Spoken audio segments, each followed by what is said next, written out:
Hey guys, we are in day 79 in our Bible reading plan, Numbers 22 through 24 and Psalm 79. And we're making our way through Numbers, a few more days left, but I hope you are finding it convicting and educational. And today, we don't even talk about Moses or any of the people of Israel, really. We are focused for 3 entire chapters on the enemy, and really we're going to look at the faithfulness of God. And in the New Testament, the story of Balaam is mentioned in 2 Peter. We'll get to that in a second. But let me summarize to you the story. Basically, Israel has been moving forward and defeating, surprisingly, people who were stronger than them.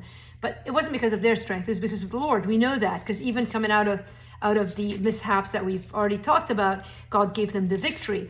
And we finished chapter 21 with them defeating the king of Og. And now Balak is concerned. He's the king of Moab in that area.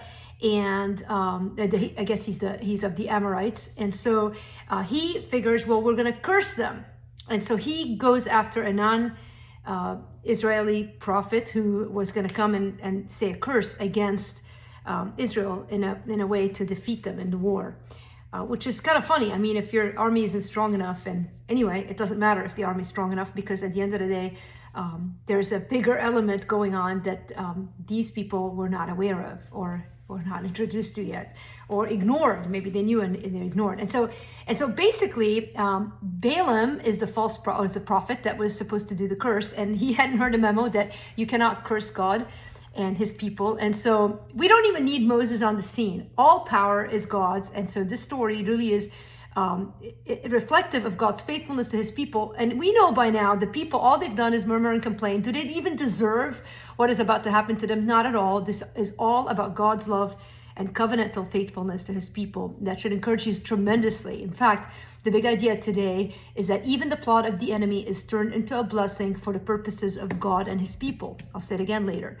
And in essence, God puts a blessing and not a curse on the mouth of Balaam. At first, he tells him not to go, and then he goes and he rides his donkey. And this is funny. So, there's a lot of humor in the Bible. And this is one of them. Of all the things that God could have spoken taken this story in a direction, he uses a donkey sort of to ridicule the enemy's king. Like even a donkey could show that this is God who was intervening. And so Balaam goes, and instead of a curse, he utters a blessing. And in fact, chapter 24 of Numbers, verses 15 through 17, is a prophetic allusion to the coming Messiah. This wasn't about Jacob or the tribes, but about the coming Messiah. In fact, later on, Peter would refer to this incident to reflect the greed of the leaders and how the Lord is always faithful and able to defeat our enemies, even without us showing up on the scene. So if there's any kind of encouragement to you today, is if you're in a place where you feel like you don't deserve God's goodness and you are his child, rest in the fact that it is not your faithfulness, but his faithfulness to you that is securing you the victory. And indeed, he did. And no one can speak harm against you. You're protected, you're safe in your Father's embrace. So run to him if you're in a place of need.